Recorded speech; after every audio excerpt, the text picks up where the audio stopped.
This was a written work, autobiographical, that you helped to adapt for the stage. You played Minnie yourself. Yes. How tough was it to make this into a film? It's been a long journey. It's based on a graphic novel, like you said, that I didn't write, but I first adapted into a stage play and then into the film. And I've been working on the project for 8 years, all told. It's been a big passion project, something that I've never felt kind of so passionate about a project before in my life. So each phase was really difficult, and I learned so much about the story as I went along and all of the different incarnations I did. But it was great, too. I got to know these characters so intimately. I'm getting sad now that my journey with this story is almost over, actually. This has been compared to, by some people, and you credit Catcher in the Rye in this, a kind of female Catcher in the Rye. Is that what you intended? I never really set out to make it a female Catcher in the Rye. I just had this feeling when I read this book that this character was so honest and so real, and I related to her. It was how I felt when I was a teenage girl. And I just remember thinking this must be what boys feel like when they read Catcher in the Rye. They have this character who makes them feel like all of their dark thoughts that they've had or all of the things that they've experienced when they were a teenager probably is not so out of the ordinary. They're probably pretty normal. The paradox of this is that the girl is 15 years old. You've made a movie about a girl who couldn't be able to see the movie about herself because of the rating for this. So your audience, part of your audience in a way, is out of reach. Who do you see your audience, and what have you been hearing in response early on? Well, when I read the book, Phoebe's book, I was in my late 20s, but it still resonated with me, as I think there's something about teenagehood. It takes a really long time to get over our teenagehood. It took me a long time. I'm working it out here on the screen. But so I feel like that time of life is so potent, and you go through so much, and the emotions are so extreme, and I don't think we get over it quickly. So I feel like, for me, and I think for a lot of women who I've talked to, this still feels like us. It still feels really real and like if it's our story. I do hope teenage girls can see the movie. It's got a rated R here, so girls can go if they have an adult bringing them, at least, which is better than in the UK. It's got an 18 rating, and people can't go, even if they have an adult with them. They can't go at all. So it's a stricter rating there.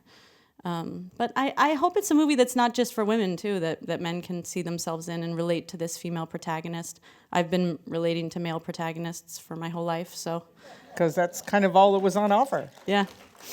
Talk a little bit about the casting. You have an English actress for the lead. Yes. You have Kristen Wiig, whom you know and have Yes. known for a long time, who everyone knows is a great comic actress. Yes. And Alexander Skarsgård. That's the triumvirate. Yes. How did the casting come about? Well, I never thought I was going to cast somebody who was an American for the lead actress, but Belle Powley, who's so incredible in the film, she submitted an audition tape, and in her audition tape, she did her American accent. I didn't realize she was British until she got to the end, and she put a little personal message in and went into her normal dialect, and she recorded just this really sweet personal message explaining how much the film meant to her, and she had never read anything that she cared about in this way. And she just asked me to have a conversation with her. So it was such a random thing to get an audition tape, and I don't think people often get cast from audition tapes.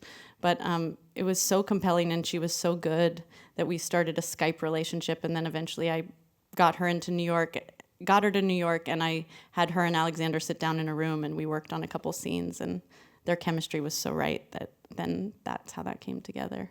But yeah, it's an incredible cast, and all three and Kristen, I was friends with Kristen Wiig, which I feel like such a jerk whenever I say that, like such a douchebag. I knew Kristen because my husband worked for Saturday Night Live for a long time. So I had thought of her for this part because I thought it was such an interesting take, such an interesting choice, so different for her. And I knew she was wanting to do more dramatic work, and she was starting to take on really interesting projects. So I approached her with it, and I think I gave her the script, and I was like, just say no, you probably don't want to do it. It's fine, you don't have to do it at all. And said, just don't even reply. And then she read the script and really liked it, so that was a huge... As I was watching, I think I thought, okay, Kristen Wiig. So I thought I'm going to be waiting for her to break out and do something funny. But after her first scene, I didn't really feel that way. I feel like she's just you just buy this as somebody stepping right out of the 70s. And we all knew that that mom who was not the best mom doing coke with their daughters and stuff like that. At least I did. I grew up in the Bay Area, and there were a lot of parents like that. And then there's also the fact that Alexander Skarsgård is committing a felony here. And so you're watching this girl come into her own sexually, but at the same time, here's the creepy 35-year-old guy. How the balance in getting the performances to work in that must have been difficult? Yeah, it was tricky. It felt like a tightrope walk kind of the entire time of directing the movie, but the movie is so told from the point of view of the teenage girl, and she doesn't feel like she's a victim. So it was important that we didn't feel like she was a victim in watching the movie.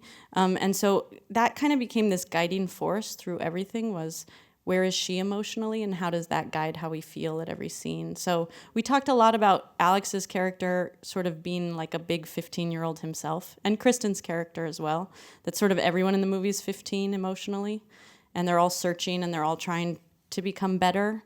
Nobody's black and white. Nobody's a predator or a victim. It's much more complicated, which is what I think life is like. And then Minnie's the only one who sort of grows a little beyond her 15-year-old self. The rest of them pretty much stay there.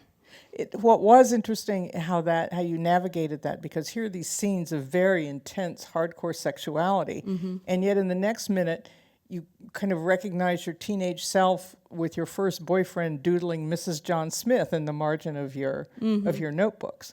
And part of that was manifested through the illustration, the graphic element of it. I had fun kind of playing with the juxtaposition between, I think part of why teenagehood is such a painful period of our lives is you got one foot in your childhood and one foot in your adulthood. And I had fun playing with the juxtaposition with scenes and editing of her kind of being like a little kid in one scene and like a grown woman in the next.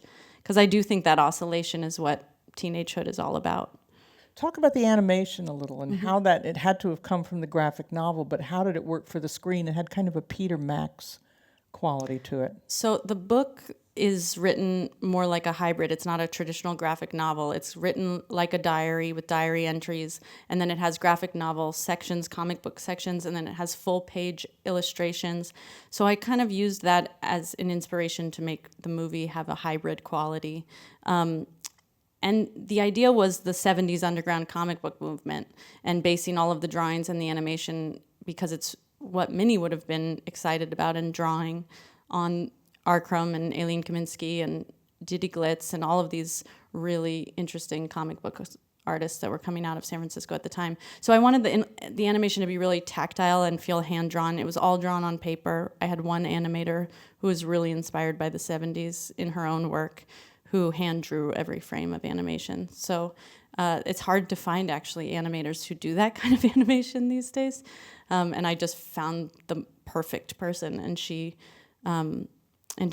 took the style of Phoebe's illustrations from the book, but she took them and ran with them, and she filled her notebook also. She did all of the props and all of the prop drawings, and then hand drew every frame of animation.